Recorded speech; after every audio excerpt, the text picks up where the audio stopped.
Perek Chaf of Sefer Breisheet is very often skipped over. It's skipped over because it is overshadowed by the amazing other episodes in Parshat Vayera. Headlining Parshat Vayera usually is the Malachim coming to the home of Avram Avinu and Sarah Imenu and giving the news. The story of Sdom, the run-up to the story of Sdom, the negotiation between Avram Avinu and HaKadosh Baruch Hu. The story of Sdom itself, the story of Lot and his daughters, although it is for mature audiences only, or so we would say today, but it's also an important story. The story of the birth of Yitzchak Avinu, the story of Yishmael being with Hagar being cast out of the house. Very gripping stories. The story, obviously, of Akedat Yitzchak overshadowing all else in Parshat Vayera. What's going on in Perek Chaf, chapter 20, coming on the heels of chapter 19 and in advance of chapter 21. I say that not just because that's obvious, that 20 comes in between those two numbers, but it's coming in between the story of Sdom and the story of Lot and his daughters in the cave, which on the level of Pshat we saw last time is a most degraded story. Granted, as the Medrash describes, they were under the mistaken impression that the world had been destroyed. They thought they are the only people left. There was a cataclysm, and they're in a cave, and that's what they think. By the way, I'll say now, I should have said it maybe last week in case it wasn't obvious, because I spent so much time last week on the level of Pshat. We only at the end, I said, and of course, as we know, Me'az Yatzei Matok, that good can come from from that which is strong, and bitter can come something that is very sweet.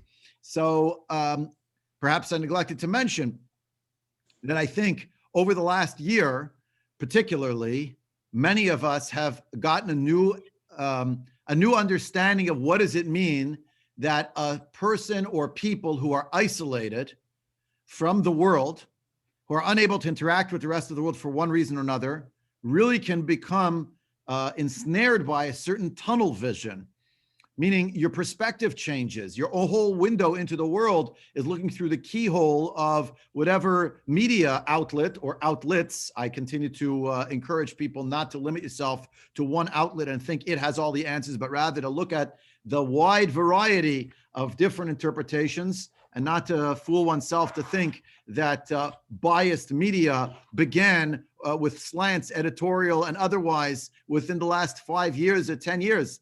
It's going on since the very beginning of time, that whoever tells this story tells it from their vantage point. That's a reality. I'm not suggesting there hasn't been changes happened the last 5-10 years. I don't want to debate it. I'm just saying, you see where Lot and his daughters, they're in a cave. They're not allowed. They don't look. They don't see. They're alone. And according to what they know, based on the midrashic understanding of it, they think there's no one left on planet Earth. And if you're the last people on Earth, we got to keep planet Earth going. What can we do? And they're not on such a level. You could say, why didn't they pray? Why didn't they get prophecy? I don't know. That's the Maaseh Shahaya. They didn't, right? But the limited perspective about not seeing a grander perspective of the world based on a mistaken assumption, they took some action. Give me one more second, Shelley. Hold on. I'm coming to a point. Chapter 20, as we will see, is going to be based on mistaken assumptions as well. Mistaken assumptions about people, mistaken assumptions about society, mistaken assumptions about a family setup. There'll be several people, and I'm going to ask you as we read through the parak, where are those mistaken assumptions? Who's making mistakes? What are those mistakes? It's okay to say that they make mistakes because they're human. And the idea that Davka, we're learning lessons from them, and we'll see the story also against the backdrop of what happens in chapter 19, where there's degraded morality, at least on the level of Pshat, something really degraded that's happening, something depraved on the face of it, whatever the explanations are. But the actions that happen are lo yuman. It's hard to wrap your head around it. Chapter 20, we're going to see that is a great concern, contrasting chapter 19, chapter 20 for Avram Avinu, and we'll see Melech Gerar, Avimelech Melech Gerar is also going to have some issues in terms of a certain code of conduct, code of morality that he's concerned is being violated. We'll see some contrasts between chapter 20, even in chapter 18, the end of Parak Yud Chet, where Avram Avinu is negotiating with Hashem, Avimelech's going to negotiate with Hashem as well. We'll see that as well, and some parallels there too. Okay, now let me pause. Shelley, I think you were trying to say something, and I'm sorry I didn't mean to keep you waiting so long. Go ahead. No, it's okay. The thing is, I can understand Lot's daughters possibly thinking that, but then why wouldn't they say so to their father? Why do they have to get him drunk? They have to know that something is wrong because they got him drunk. And Yeah, of course you're right. the Yeah, second time you're was right. different too with Lot. Yeah, you're right. I don't know. By the Well, way, I they mean, there got. must be a commentator that addresses it. There always Yeah, is. but I moved on from chapter 19, so Okay. I don't want to get bogged down in it. Sorry. But your point is well taken. By the way, they got him drunk. They didn't get. It doesn't say they got drunk, did it? They got him drunk. Like they had to convince him. Like why couldn't they just say to him, "Dad, we're all that's left on planet Earth. We got no choice." Ugh. Cringeworthy, but no. What can we do? They didn't do that. Good question. But like the saying goes, it's hard to ask a kasha on a maisa. They say in the base madrash. You're asking a question about a story. That's how the story happened. Why didn't it happen differently? That's not what the people did. Now I would try to learn it last week. If I don't know if it's successful, if we're successful, but it's on two levels. They're not contradictory. They're both true. One is on the level of pshat, like literally, this are the things that happened. But on the level of medrash, like what were some of the motivations behind the scenes? What's part of the story that davka on the level of pshat is left out to drive home the point? This is terrible. It's egregious. It's wretched.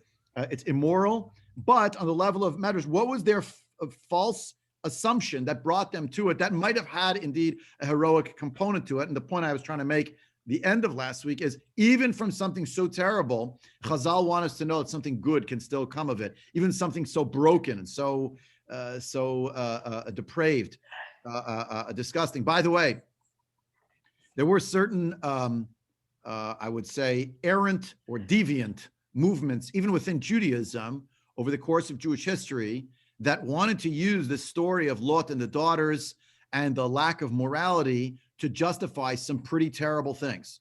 Just so you're aware, it did happen. In the Sabbatian movement, particularly the movement involving the false Messiah, Shabtai Tzvi, the Sabbatian movement. Two sentences. He was basically an individual who was incredibly talented, charismatic, and a false Messiah.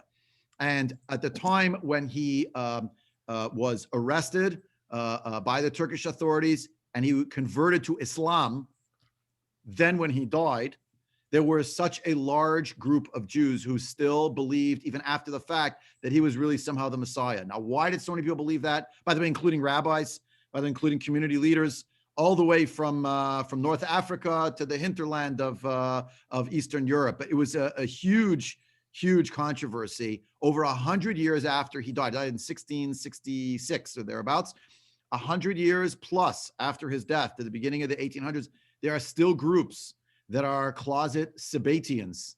They're followers of Shabtai Tzvi. It was just an unbelievably crazy thing with people who got stuck in some kind of cognitive dissonance. There was a group of people called the Frankists. You can Google it after, not for this year, who engaged in the most egregious, immoral behavior. And they had all sorts of ways that they were trying to justify what they were doing. And part of it was based on these kind of doctrines, based on false assumptions, etc. Really, really horrific things. I don't want to go farther into that rabbit hole because it's a terrible parsha. But just to say, when the Torah tells us the story in Perek Yud Tet in chapter 19, there's a medrash, and it's very important to know that they thought there were no people left. The Torah is telling us a message about how morally, contemptible the episode was. The part that is leaving the midrashic door wide open, that there was something redemptive about what they did, is that we never find that in the parsha of Lot and his daughters that Hashem punished them. However, later on, we do find that these two nations, Ammon and Moab, are the two nations the men from this nation can never join the Jewish people. But the women from the nation, there is something redemptive within them. How redemptive? Well, the wife of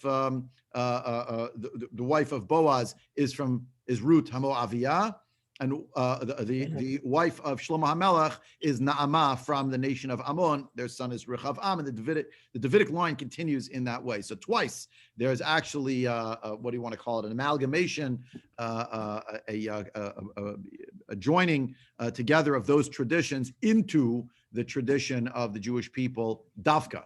Davka, and the redemption of the world, the idea of Mashiach Tzidkenu, etc., David ben Yishai, heralding from Ruth HaMoaviyah, all from this story. So Chazal understand, even though on the face of it, it's a terrible thing, and we're going to see now the contrast, chapter 19, chapter 20, the reality is that there is a kernel of something that's redemptive. And the Haraya, what's the proof?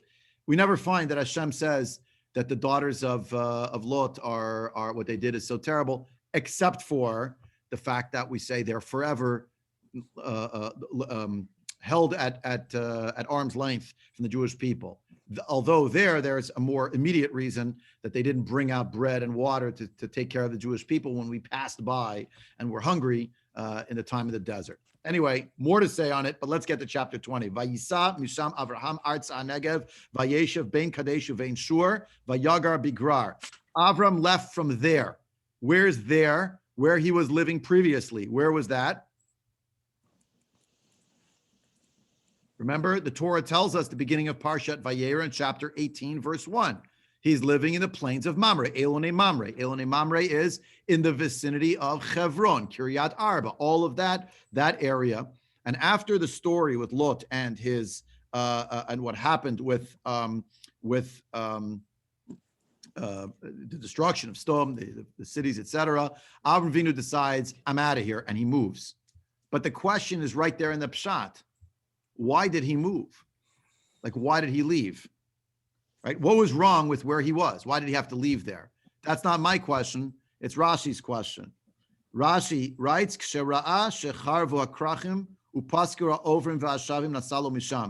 Answer number one, Rashi, he saw that the cities were destroyed and nobody was passing by there anymore. So then he left from the area. In other words, he saw that his work was interrupted, it was done, was failed, whatever we want to say. Don't mean failed entirely. I'm just saying, no more people in the area. Everyone's scared to come. Davar acher, another view, lihitrachek milot, shiatza alav shem rasha ba'al benotav. The other view is that he wanted to distance himself from Lot because now Lot, he got a bad name because the word got out about what happened with Lot and his daughters. Two explanations in Rashi. And whenever we see these two explanations, here's the methodological point for today. I try each time to have at least one methodological point to try to deepen our knowledge, not just of like what's going on, but how to learn. What is the question that animates Rashi? Is why does Avram Avinu move? And he moves, it's the pasuk, the verse right after the story of what happens with Lot and his daughters, which is after the story of destruction of the 5 towns, 5 cities. So what happened? What motivated it? He had lived in Hebron, by the way, how long? 24 years. So after 24 years, to pick up and to move, and he is, as we like to say, no spring chicken, something's going on. Something motivates the move. What? 2 possible causes. Whenever Rashi gives you 2 answers, and you have to imagine each time, although it's not always true, but it's almost always true, that there are probably 6 or 7 or 8 options in the world of the Midrashim and the commentary of Chazal. That's our official commentary on the Torah, right? Is the world of Midrash. If Rashi didn't make an editorial choice of 1, but he took 2, and he put a hinge in it called Davar Acher, another way of looking at it. And what it means each time is there's some weakness in each of these interpretations, but each interpretation is somehow maybe in its weakness compensated for by the strength of the other interpretation. Here is a great example right in front of us here. We could argue, why did Avram Avinu move now? He moved as a result of something that happened in the last chapter. But what about the last chapter? Is it because of Avram Avinu's work, or is it because of Avram Avinu's family? So let me ask you, instead of just spitting it out. We're doing this already a little while together on this call. Most of us have been fellow travelers for a few years even in learning Chumash together. When you see the first interpretation, he saw the towns were destroyed and no one was passing by, so he left. Second interpretation, it has to do with getting away from Lot because Lot now has a terrible name as a result of what happened with his daughters. So let me ask you, what is the weakness of arguing that Avram Avinu now saw that no people were passing by because the cities were destroyed, and therefore he went to another place. What do you think?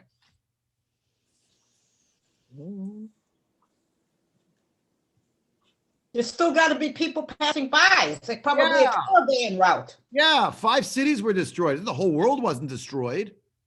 There are still people passing by. Where are the people passing by? Where they were before.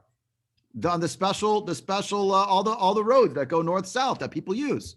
Look on your screen. I put it on the screen for you. Very fond of using these. Here's Chevron. Adayom Hazeh. This is the area of Chevron. Yeah. So the area that we have in Chevron, if we keep zooming in, right, we find here is Kiryat Arba, Me'arat Machpelah. By the way, that's how we know that the Kiryat Arba of today is actually where the Kiryat Arba was, or very close to it, of where it was before, very close to the vicinity, since this is Me'arat Machpelah is still here. Yeah. The truth is the Kiryat Arba that's described in the Torah, it's not clear it's exactly where Kiryat Arba is, but I'm saying it's very close. It's very close. Because here's the Me'ara, right? It's still there till today. Oto makom, nachon? So all of this, there's the Chabad of Chevron. By the way, the Chabad of Chevron, just by the by, was made in the 1840s. It's not from the 20th century. It's not from the Rebbe Rayatz and not from Rabbi Menachem Mendel Schneerson. It's already from the 1840s that they came there. And the Beit Romanu Yeshivat Shavei Chevron, 19th century, it was there. Already in the 19th century, it was the Beit Midrash of the Sdei Chemed. These are not from the 20th century. They're not from the settler movement. They're from the settler movement of the modern era. It's not Gush Emunim. It's from all the way back then. And we can go today to the Beit Midrash of the Sdei Chemed. It's still in that same building. And you can still see the same building of the Chabad of Chevron. You can walk by it, and it has the plaque. Mamish, the plaque. Rabbi, didn't they have to leave after in 1929 after the massacre? Yeah. They didn't have to leave after the riots. Many of them did leave, but I'm just pointing out they were there a long time. Anyway, point being, that was all like a sidebar. It's not fair maybe to insert it here. But Me'arat Machpelah, he's here. There are still many people who are passing by the roads that go down this way, up and down. Kvish Shishim, such as it is actually right next to an ancient road. And the ancient road was there. You can walk on the ancient road, part of the ancient road today, called Derech HaAvot. It was there then. It's still there today. Most of it you can still access. A fair part of it you can even walk on. I myself walked on it not too long ago. It's down here where Neve Daniel is, Efrat, this area. Here in this area is where the road itself is. Okay, point being, it's not that there were 0 people. So what do you mean? Rashi says there are no people? So where did he move? He moved somehow to this area. We don't know exactly where Gerar is. Here's Beersheba.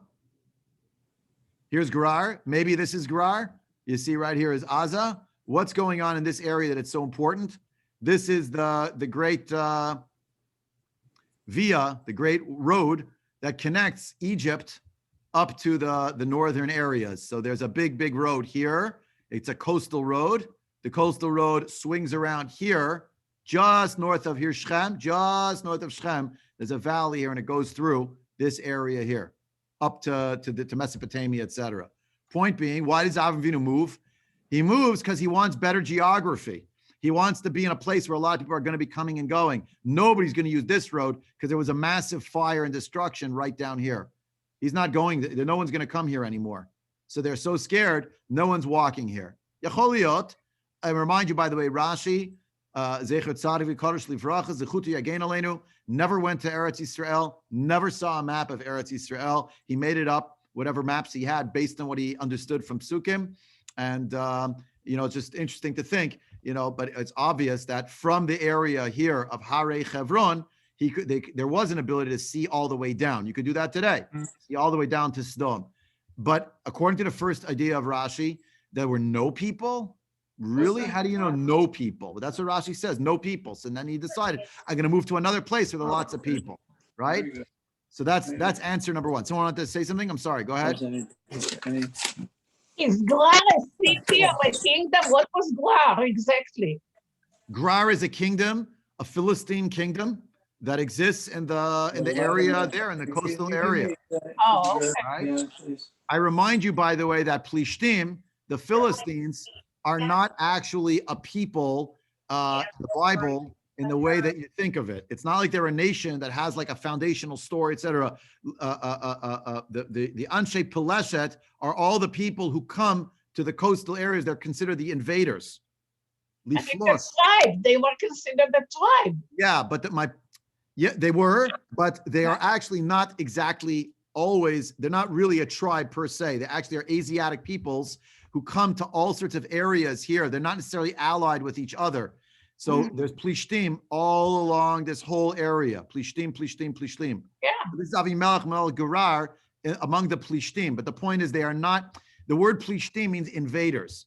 They're not like the Hittite peoples, the Chittim, or the people who are the Amorim. They are a nation. They have a common story, a common. What unites the Plishtim is they come as Asiatic peoples. They land, and they're typically considered to be warring people. They're considered very militarily. Cool. They were very cruel. Very cruel, right, very cruel. But the point is, not all Plishtim are the same. If you said, the immigrants, but they're not really immigrants. They're the invaders. They're aren't the Plishtim from David's time totally different from the Plishtim from Abraham's time? Possibly.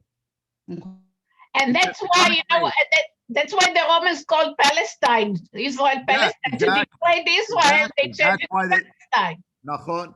Aldot Plishtim. But the point is, the Plishtim are not an ancient people like the Amorim are an ancient people. The Mitzrayim are an ancient people. The Plishtim arrived. That's why they're called that. They're the marauders. They're the invaders. And once you see it that way, you realize they are a conglomerate of different kinds of people, and their character is not always the same. And that's why Plishtim show up here, then Plishtim show up there. It's not necessarily even the same Plishtim. Derech Eretz Plishtim. Remember that our last week's parsha just 2 days ago, that's what we read in the Beit Knesset. Vahi b'shlach parot am. All right. Derech Eretz Plishtim. This is the Derech Eretz. That's why it's called that. Derech Eretz Plishtim ki karovu. Because you come from Egypt. Where are you going to? Is Egypt's down here? You're going to come up. You're going to walk on one of these roads that are coastal roads. This is the Derech Eretz Plishtim. All right. Why are they going to see a war? Because all these people were armed to the teeth. That's how they made their name. Yeah. So they're part of a large group. Now, according to Rashi, Avram Avinu leaves because there's no more people. No more people. If we say also another problem with Rashi's first interpretation is that's not immediately after the destruction of Stob, because there's another story with Lot and his daughters. You could answer that and say, well, yeah, but it was generally the story. Okay. But the second answer tells us exactly why right now the Torah tells us Avram Avinu got up, he left from Hebron, and he went to live in Gerar. Why did he do it? Because he wanted to get away from Lot. Because the last story, one sentence earlier, is about this horrific story involving Lot and his daughters. And Avram Avinu just says, I can't deal with this anymore. I've tried everything I can do with my nephew, but he ad kedei kach, this is what he's doing. Forget it. I'm out. I'm leaving. That's what Rashi says in the second interpretation. What's the weakness of the second interpretation? That doesn't sound like something Abraham would do. Yeah. He's all about, Yeah. Feel everybody's good and you're finding the good, and he just wouldn't abandon them like that. He saved him so many times till now. And Avram Avinu was, if he understood the backstory, then he would figured it out. Yeah, it would have, if he would have figured it out, he would have said, it's terrible, but look at the circumstance, look at the context. But he didn't do any of that, just as he got up and he left. And actually, that's the end of Lot. We never hear what happens to Lot after that. We don't find that Avinu ever encounters Lot or looks in after Lot. Why not? Another problem with the second answer, so fast, like 5 minutes after it happened, that was quick. The Avram Avinu found out. How did he find out? Someone had to come from that cave to come tell him. You could always say, no, he knew about Piruch HaKodesh. It's a good answer. It could be, but we have no indication of that. So sort of an Occam's razor. If the Torah never tells us that Avram Avinu found out about what happened to Lot with his daughters, so why are we supposed to assume that Avram Avinu knows it? Like, do we assume omniscience of the people in the Torah once, if the Torah doesn't tell us, and the Midrashim never tell us, Avram Avinu found out through Ruach HaKodesh that Lot was doing this with his daughters, but Avram didn't find out the reason why? So why go down that road? On what basis you have to justify it? Karen, it's a good question. Is Gerar from the root of Ger? Yes, the word Gerar could also be etymologically from ligror, is to drag something. Yes. Yeah, so it's hard to know. Sometimes the names of places are, I mean, they're always significant somehow, but is it related to something that happens? So if we don't know the name given and the reason for the name given in the Torah, does that make it still have significance? There's a place called I and Yud earlier on. Doesn't tell us that has any significance. Elone Mamre doesn't have significance per se, and yet Beersheva is going to have lots of significance. It's going to be named several times over. You're going to have the name Beersheva. It's going to come up. It's going to tell you his name was already Beersheva. He got the name Beersheva. There are times and there are times. But it could be that Avram Avinu goes there because there are many Gerim, strangers. There are certainly wayfarers there. Certainly wayfarers. And the second answer, for all of its weaknesses, does answer for us the question: how did it happen that Avram Avinu, who took such good care of his nephew, was looking in on him, etc.? We don't find any other stories about Avram and Lot any further, not even in Midrash. Unless Avram realized, like, after everything I did, this is still the net result. I just, whatever it's going to be, it's going to be. Or does he think maybe his nephew died? Hard to know, because he does see the conflagration. We never find out that we know. The Torah says that Lot was saved on account of Avram Avinu, which either means, well, it certainly means because of the zchut, the merit of Avram Avinu, but maybe it also means somehow the zchut of Lot on account of what he didn't say with regard to Avram Avinu could be. We really don't know. Because of that uncertainty, both of these answers actually need each other. I always use the same hand motion. They're each holding each other up because they each have a weakness, and the weakness is held up by the other one. They're holding each other, balancing, and that's where Rashi will use davar acher. I didn't get the 100% answer. I don't know 100%, but it's like an asymptotic approach. You know, it's close. It's approaching it, and the asymptotes are both approximations. They're between the two of them. You know, they're each holding each other up. You know, in the first answer, its strength is Avram Avinu didn't leave because he was trying to get away from Lot. Why would he get away from Lot? He left because he has to go where business is good, and sadly, all of his work to catch the people as they're going down into the valley and into the depths, in both senses, topographic and moral, of Sdom. There's no people going there now. So if the traffic is dried up, he's going to move somewhere else. Alternatively, doesn't mean no one came anymore, and he was in this place 24 years. Did God? Here's another question: did Hashem tell him to go to this place? Now, when he goes to this place, of course, he discovers that he doesn't discover. He assumes that he's going to a place that's somewhat dangerous. How do we know? Pasuk bet. Vayomer Avraham el Sarah ishto achotihi. Vayishlach Avimelech melech Gerar vayikach et Sarah. Same pasuk. It just says Avram said to Sarah, but most of the Farshim understand it's Rashi and others. Al Sarah, right? He said it about Sarah, you know, but he said regarding her, "You are my sister," and Avimelech in the same sentence. We don't know who Avimelech is. We've never even heard of him before. Avimelech melech Gerar calls for this beautiful woman to be brought to him. Right? By the by, Ramban, Radak, they want to understand, like, how beautiful could she have been? She's 90. But then they point out, no, she was, according to, I think it was Radak who said it, now that the Malachim had come, she actually became much younger looking again. And her beauty was completely restored. And now, you know, she was, shall we say, an item. So Belach Gerar picked her up right away. Now, here, it does not say, contrast it with chapter 12, Perek Yud Bet, a few psukim into Parshat Lech Lecha. Remember what happens? Why does Avram Avinu and Sarah Imein, why do they go down to Mitzrayim? There's a famine, but in the previous story, it also says something about her beauty. It doesn't in this one. Isn't it possible that the Avimelech wants an alliance, thinking that she is the sister? He wants an alliance with Abraham because Abraham is a powerful guy by this time. Yep. So maybe it had nothing to do with her beauty. And if he hadn't said she's my sister, the whole thing, she said she's my wife, the whole thing wouldn't have happened. Yeah. As we see from the further along in the story.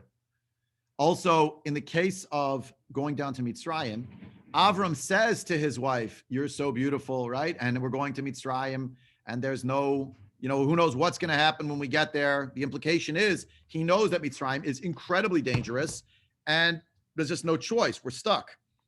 Right? It actually says, Hine na yadat ki isha yifat mare'at, vayakiru otach hamitzrim, v'amru ishto zot, v'argu oti v'otach chayu. When the Mitzrim will see us, right? They'll see you. They'll say, oh, that's his wife, and they'll kill me, and they'll take you. So please, imrina achotiat. I'm asking you, please, to say that you're my sister. And that's what happens. In this one, just happens. And we don't even know the reason why he moved. And why did he move to a dangerous area? And was he Masake and Sari Menu? Again, he endangered her. There's already enough of a question about the Mitzrayim case. What about here, right? How could it be? So there's some idea here that Avram Avinu is operating under an assumption that he has to move, an assumption that the people of Gerar are just as bad as Mitzrayim. By the way, Egypt, to my very limited understanding of the ancient Near East, Egypt at this time is a very serious influence already in Canaan, in the whole area where they are. It doesn't mean they control everything, but they have a very serious influence. So that's how it is in Mitzrayim. How good could Gerar be? How good could this area be? So, and that's where he says, "Let be my sister." Rabbeinu Hananel, one of the early commentators, very strangely, he says that Sarah Imenu was here divorced from Avram Avinu. He divorced her for her protection. That's why it says that he says El Sarah Ishto Achotihi, and that he remarried her, as it were. But even so, Hashem still comes to Avimelech and says, "Don't you go near Sarah Imenu." How is that possible? Rabbi, we've just, the Malachim have come and said Sarah will have a child a year later. He's going to not listen to God's Malachim and divorce Sarah? It doesn't make any. I agree with you. I mean, it says here in Rabbeinu Chanan's quoting from the Medrash Rabbah, "Achshav ksheba bigrar gersha, lefi shehaya yarei shema yaharguhu im haya omer shehi ishto."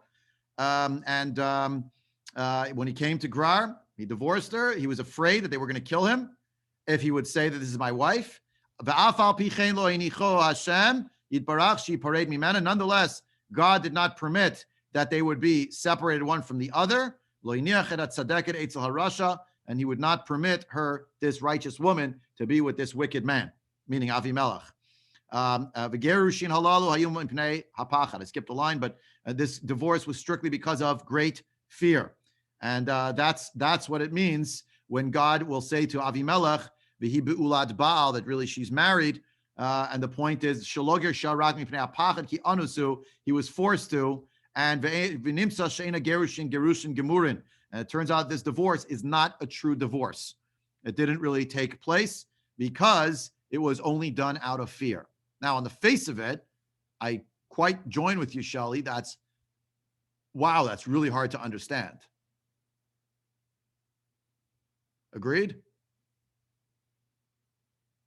Also, we're always assuming the worst about anybody, the other. Everybody else but us has got no morality and isn't any good. Hold on. We're going to come to that in this very story. That's true.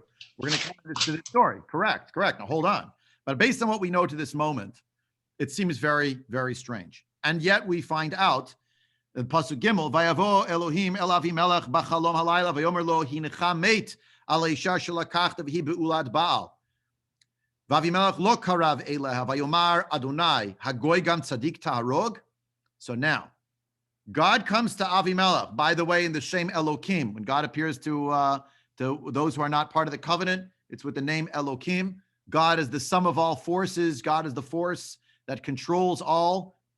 Later on, this would be desacralized and made into some kind of an idolatrous mythology by George Lucas in his famous epic films, referring to the force.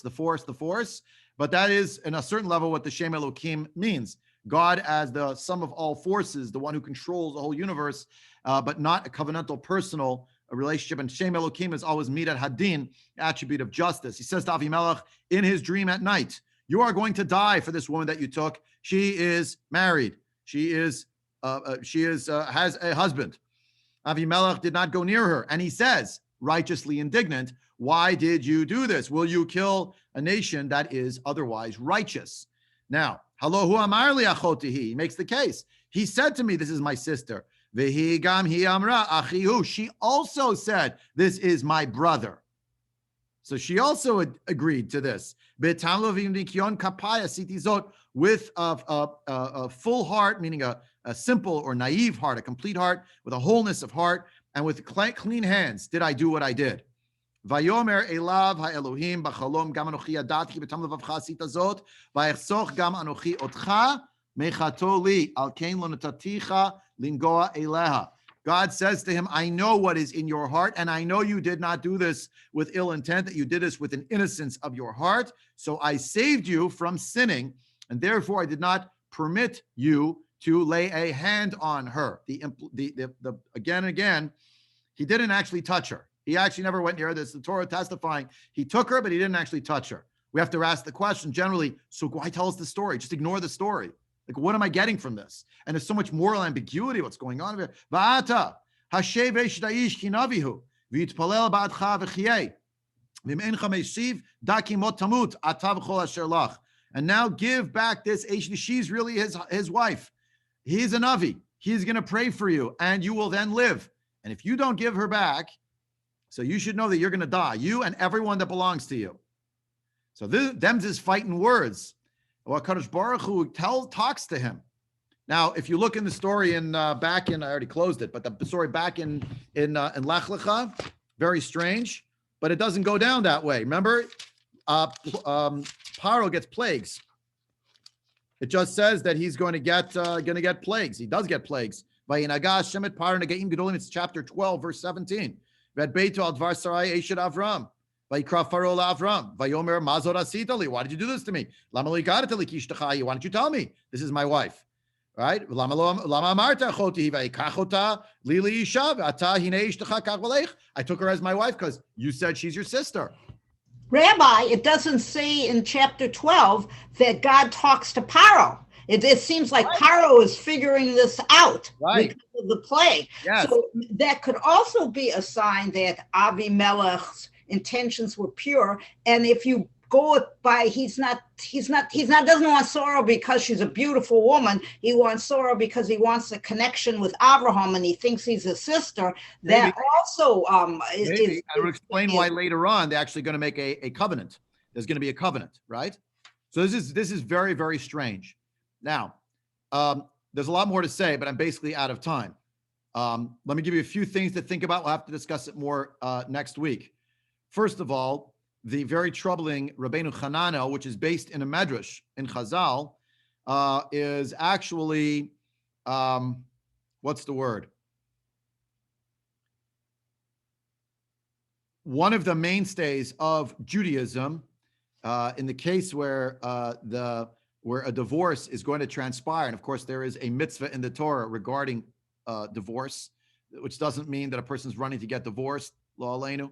But if it has to happen, there's a framework for it. It's not like other religions where, divorce is forbidden or something like that. It could happen. It could be necessary. But there's a big premium put on the idea that it has to be done willingly. Can't be forced and imposed. However, throughout Jewish history, there unfortunately were episodes where tyrants wanted to attempt to put a fig leaf of respectability on their horrific behavior. And so they would force divorces to happen. They weren't real divorces. Those called get me'usa. Jews weren't the only people who were beset by this, but Jews were also beset by this. So here, Rabbeinu Hananel, explaining based on the Medrash, is a good example of, you think you're the first person to ever endure this terrible plight? You should know that it was already the case in the days of Avram Avinu and Sarah Imenu. He felt, he was compelled, he was so afraid what's going to happen. Again, there are a million questions here, I get it. But there were good reasons why Avram Avinu, that's why it might be saying that he says to Sarah, she is my sister. Meaning, did it mean they literally went to a Beit Din and got a divorce? No, but they also didn't get married under chuppah v'kiddushin in the traditional way like we understand today. Yeah, I understand. But the point is, he put some distance between the two of them because he felt there was something that was compelling him to do so, and it was external. Now, we only find this out, the hint of it, in the level of Pshat, and I know that I'm skipping, but you'll see it next week. And Phil, thanks for pointing out, yes, we did a lot today, 7 whole psukim. It's like the most we've ever done. But my goal again is not breadth, it's depth, right? So, but today we went a little bit more in breadth because you got to see people are less familiar with this story. You're going to see that Avram Avinu will explain why he made an assumption. And by the way, Shelley, to your point, I don't know that we can say it's always the other, it's always us versus the other, but we could say that Avram Avinu living in the ancient Near East, where he went to Mitzrayim, and the first thing that happened was they took his wife, and now he's going to Gerar. And actually, the first thing that happens, as it's going to say it in the Psukim, they didn't ask him, "Would you like to eat and drink?" Which is Sarah and Avram's house. The first question is, "So are you like you together?" That's the first question because that's the first thing on their mind. And Gerar is closer to Mitzrayim, and that's how it works in Mitzrayim. So is that going to be the morality here as well? Why does Avram Avinu want to put himself and Sarah Imenu in that dangerous spot? So again, we have the general question: why did he even go to Gerar? But he went to Gerar. Shouldn't ask too much of a kasha on a Maisa. And once he's there, he realizes, I got to do something to protect us. So this is what he does. He doesn't really want to do it. And HaKadosh Baruch Hu steps in, as it were. But there we have the ambiguity of the king of Gerar saying, Shelley, to your point, but I'm not like that. But why do you make an assumption? Now, in the end, Avram's going to say, well, I made an assumption because when I got here, all the people wanted to know is, so are you brother and sister, or are you married? And I have my same PT, you could say, I mean, I'm not psychologizing, but I remember what happened a few chapters ago in my life when I went to Egypt. And actually, that's exactly how they work in Egypt. How do I know you Plishtim are any better? So I made the assumption. Now, as it turned out, it was not entirely correct. And that's Avimelech's point to Hashem is, are you also going to kill the righteous with the wicked? What did he mean by that? On the level of Pshat, what could he have very easily meant? What was just massive destruction not too many miles away from where he lives? You guessed it. It's not so far. From here to here, how far is it? Here. From down here till up here. That's not too far. Okay, he found out. And Rashi will tell us the other destruction and cataclysms that were well known, such as the Dor Hamabel and the Dor Palaga. And now here comes Avram and Sarah, and we did the wrong thing. We're dead. We're not going to survive. So, and that's going to be toward the end of the story, Avram Avinu looking out for him. We're going to get to that next week. Okay, that's all we have. It's 10:03. Yeah, go ahead. Okay. Shelley, please. If this is 24 years after the first story, if he's been in Hebron for 24 years, that would be where he settled after Mitzrayim. Yeah, 25 years even. He's a well-known man. He's rich because of what happened in Mitzrayim and other stuff. I can't help but think they asked him, who is this woman? Not because that they wanted to take her, but they wanted the alliance with the family. And if he had said she was his sister to begin with, then it's never would have happened. It's for totally different reasons. And it's a lesson to us about history. Which history is it? You might be right. We'll have to come back next week to talk about it more, but that's all we have time for today. I don't want to take from the next year. So, well, thank you. Good. Thank you very much. And we'll discuss next week again. Lovely to learn with everyone.